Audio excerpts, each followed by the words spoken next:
Today we'll discuss ICSE Board 2017 Section A. Let us start now. Let us discuss all the questions. So first question is from Section A, what is inheritance? So basically inheritance is nothing but it's a process by which one class extends another class to inherit the variables and functions and add any additional variables and methods. Okay, so basically it's the idea of reusability. That definition you can write. Second question, 1B, name the operators listed below. Now here, first operator is your less than operator. Okay, you can write this less than, which is a comparison operator or a relational operator. Then plus plus, it is a increment operator. Okay, which is also a unary operator. Double ampersand sign, it is a and, which is a logical operator. And question mark colon is a ternary operator. Okay. Question number C. Name the number of bytes occupied by char and int data types. Now this is a very direct question. So char will occupy 2 bytes. Okay. I'll just highlight that. And int would occupy 4 bytes. So directly you can write what is the answer for this. Okay. Write one difference between slash and mod. These are the two operators. These are two arithmetic operators. You can just divide it into two columns and specify what does slash do and what does percentage sign do. You may give one or two differences. So basically slash, when we talk about slash, it's nothing but it's an arithmetic operator to perform the process of division and store the quotient. Whereas in case of mod is nothing but same thing. It is used to perform the process of division and store the remainder over here. Example, you can give int x is equal to 20 divided by 5. So here you will get the quotient, which is 4. Whereas here, if you divide it by 5, 20 divided by 5, the remainder is given, which is 0. Okay. Question number E, string x. Now here what is given is, these are nothing but array. It's an array. Okay. So array of string basically. So what is asked over here? First is x of 1. X of 1 means this is going to be x of 0. This is your x of, I'll just make use of annotation. So here if we say this is your x of 0. Okay. This is your x of 1.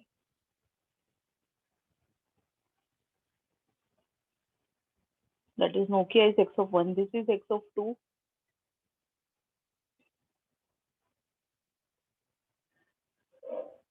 And this is x of 3.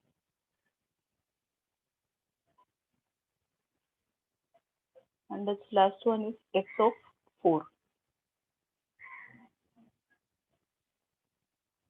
So with pencil, you can always mark all this and then you can solve the question. So here now if we take this, okay, what is going to be that system.out.println x of 1. So x of 1 answer has to be Nokia. Same way it has been asked system.out.println x of 3 dot length. Now what is that? X of 3 is going to be micromax. What is the length of the string? So you need to count the number of characters. So 1, 2, 3, 4, 5, 6, 7, 8. So 8 is the answer. So be specific for such questions. So it will be easy for you to get the full mark.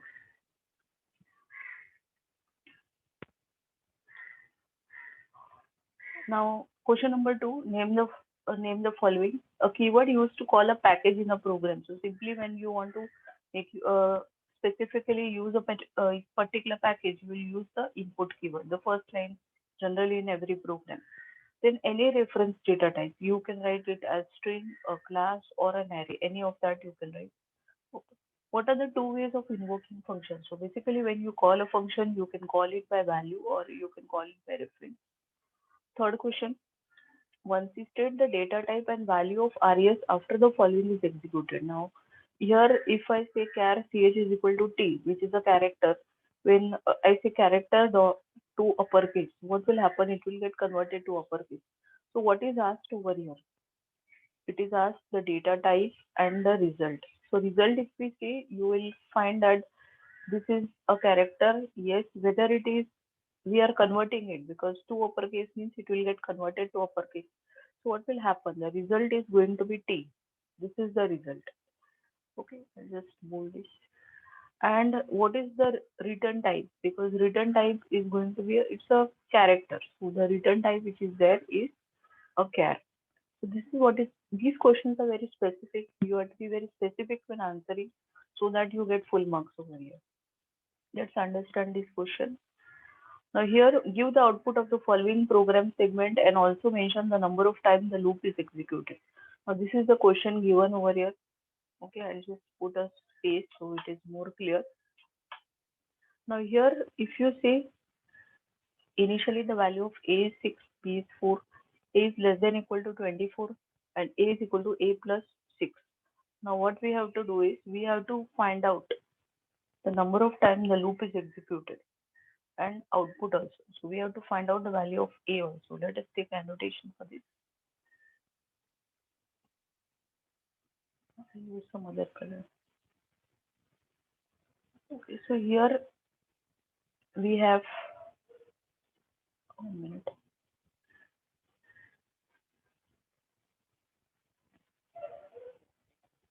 We have A and B. These two things are there. Okay, let us draw it with some other color. This is your A and this is your B. Okay, let's take some other color for entering the values. So first, initially the value of A is 6, value of B is 4. Okay, now what we have to check? A is less than equal to 24. Yes, it is less than equal to 24. So what will happen? It will enter in the loop A mod B is equal to 0. It means that if you are dividing it, you should get the remainder which is going to be 0 in the first case. Now if you take here the value 6 mod 4, the remainder is not 0. So what will happen? Break will not happen. It will go to the next iteration. Okay, so next iteration, what is the value of A? It is 7. Now 7 is less than 24, yes. So what will happen? It will again, no, next value of A is not 7, it is A plus 6. So it is 6 plus 6, which is 12. We have to take 12 in the next iteration. So 12 is there. Okay. Now 12 is less than equal to 24. Yes. So 12 mod 4. Yeah, the remainder is 0. Now because the remainder is 0, because if you divide 12 by 4, the remainder you will get is 0. Okay, quotient is 3 and remainder is 0. So break means the loop will stop over here. And when we will try to print the value of A, the value is 12. So how many times the loop worked? It worked for, you can say, 2 times. So here you can say the output is 12 and the loop executed for 2 times. Okay. So you have to dry run the program. It will be more easy for you to understand. Remove all that explanation is not required. Or let it be. Now next is write the output. Now here char ch is equal to f. Int m is equal to ch. M is equal to m plus 5. And we have to print m and ch. So what is asked over here? Now we have to write the output for this question. Char is ch. Ch is f. M is equal to ch. So what exactly it will do? It will take the ASCII value of f. You know the ASCII value of a is 65. So if you take f, it will be 70. The ASCII value of f is 70 if you calculate. Okay. So here when we talk about m, the value of m is going to be 70 here in this case. Okay. And when I say m is equal to m plus 5, so it will become what? It will be 70 plus 5, which is 75. Okay. And what we have to print? We have to print that, so which is the answer is 75, and we have to print a space, and then ch is already f only. So this is the output 75f. Okay. Write a Java expression for the following. This is very simple. We have to write a into x raised to 5 means it will be mat.pow bracket x comma 5 bracket close plus b. So b will be there into x raised to 3. So it will be mat.pow bracket x comma 3 close the bracket plus c. So this very easy example. We have used the mat.pow method for using raised. Next question, question number 3b. What is the value of x1 if x is equal to 5? Here the expression is given. We'll take annotation and let us understand that. So generally when you solve these kind of questions, you can just make use of some try. You can evaluate that expression basically. So let's keep some value. Okay, so initial value of x is what? 5. Okay. Now when I say x1 is equal to plus x. So plus x means what? What is the value of x? It is, if you try to evaluate this. Okay, what is the value of this? X1 is going to be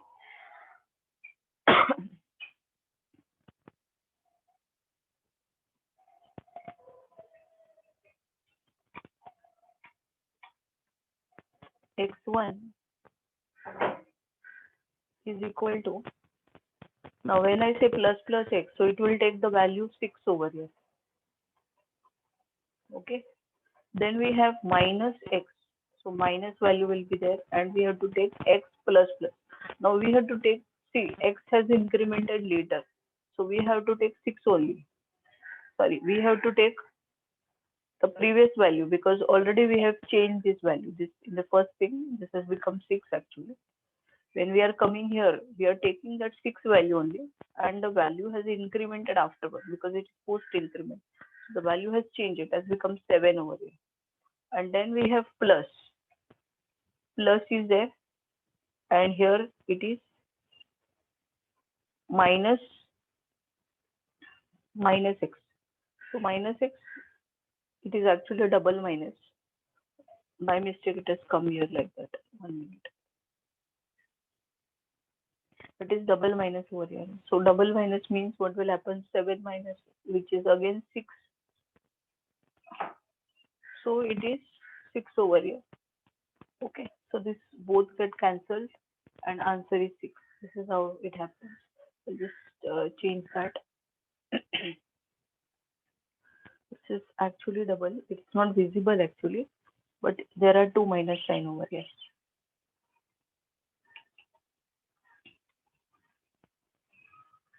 Okay.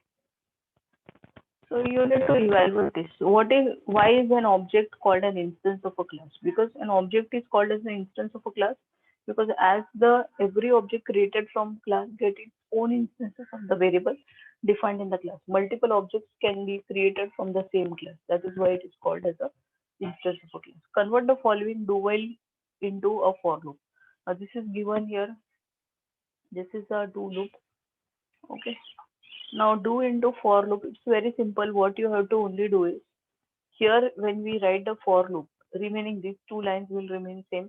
Now here instead of do and while, we have to make use of for. So we'll be writing for. What is the condition? That has to be the second part, and initialization statements. As you can see here, for we have to write whatever the initialization is there, that has to be written inside this. Okay. Then we have to put a semicolon, and here you have to make use of the condition. This is your condition. So whatever condition was here has to be written here. Okay, and then what is the increment over here? Here we, as you can see, I plus plus is incremented. That has to be the third part. Okay, and then whatever is inside the body. So we'll be writing curly brace, and then these 2 statements will form the body of the for loop. So once again, I'll tell you, this is your initialization. The initialization will come in the first part. Then we will have a semicolon. After this, you will have the condition. Okay. Then you will have a semicolon, and then whatever the increment or decrement, that will be the third part. And inside the body of the loop, whatever the remaining statements are there, that has to be written. Differentiate between constructor and function. You can have many differences are there. You can write the definition. So constructor is what? It gets automatically created, uh, invoked. Whereas in function, you have to manually invoke it. You have to call it explicitly. Constructor is invoked only once, where a function can be invoked multiple times. Constructor has the same name as a class name, where method or function can have any name. It can have a different name or it can have a same. Same name means it becomes a constructor only. Write the output of the following. So here what is given? Okay, string s is equal to today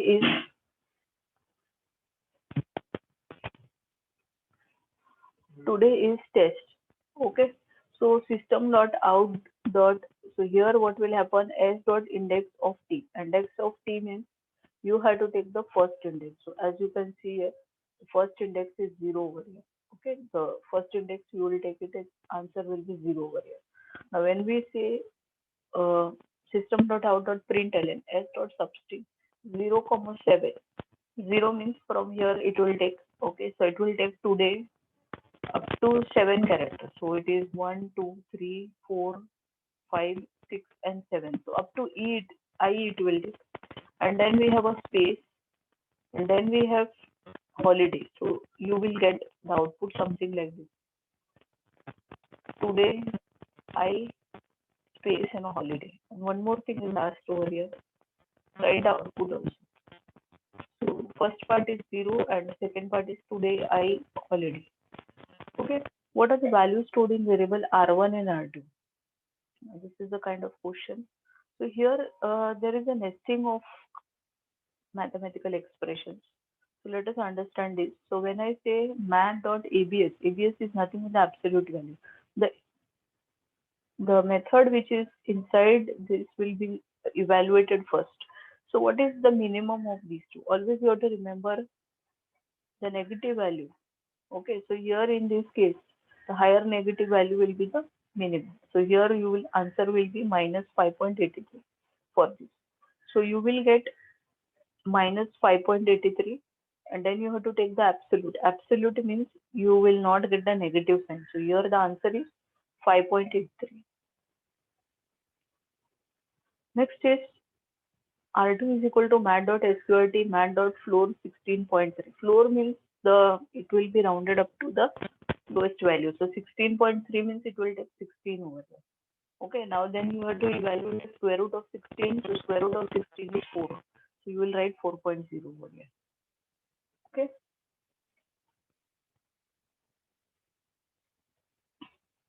Give the output of the following code. Let us understand this. So here A's value is 26, B's value is 100. When I say D, so it will be 26. It will be concatenated. So you will find that first 26 will come, and after that, I'll just write it here 26. Then what is there? B is 100, so you will get 100.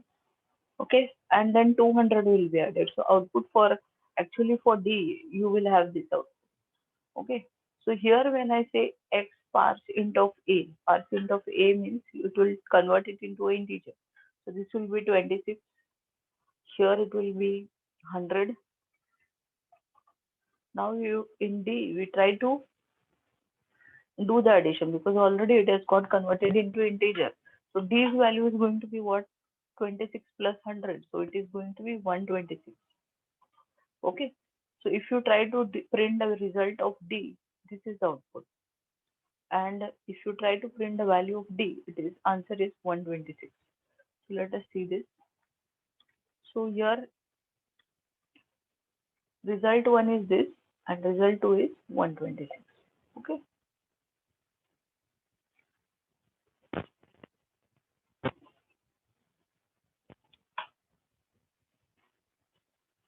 I'm just trying to put some other color over here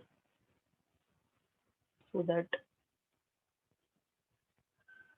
it is understood what exactly it is. That is not part of the question. That is the solution actually. We are trying to evaluate that so that at the end you know what is the output.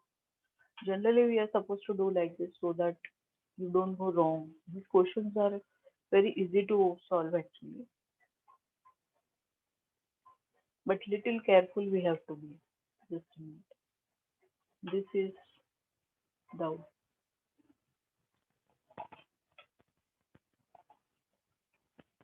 and for D this is output.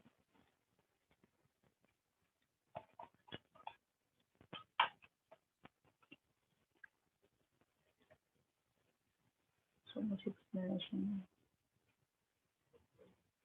Let it be. Now analyze the given program segment and answer the following questions. Let us understand this.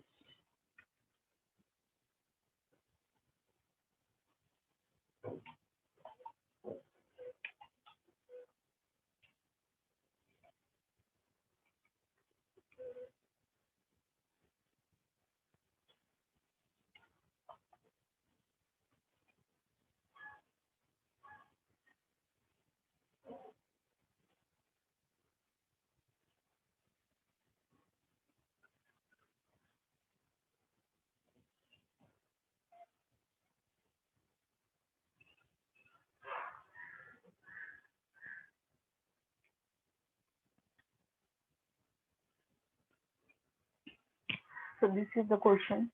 Okay, we are supposed to write what is the answer for this, what is the output. So what is asked is how many times does the inner loop execute and write the output of the program segment. So we have to write the output as well as how many times this will work. So let us see that. Put the curly brace over here. Okay, so that we can see that. So let's take the annotation.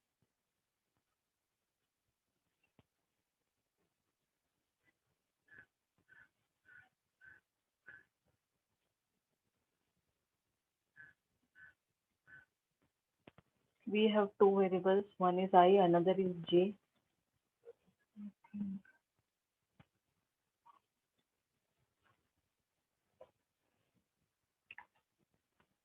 So first case, i's value, let us take that. Second is your j.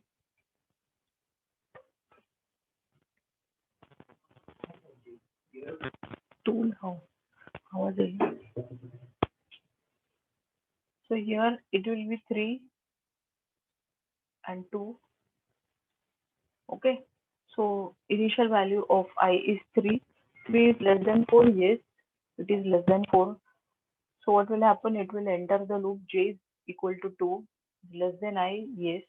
So what will happen? Space will be printed and win will be printed. In the first iteration, you will get win. So this is your first iteration. Okay. Then second time, j's value is 3. So 3 is not less than 3, so it will come out of this. I's value will take the next value. I will be 4 over here. Okay. Now this is your first iteration. This is the second iteration. Now 4 is less than equal to 4. Yes. J's value will be 2. So 2 is less than 4. Yes. So what will happen? It will print. Okay. When it came out, that time also that print was there, and then we have to print this. So actually we are printing this.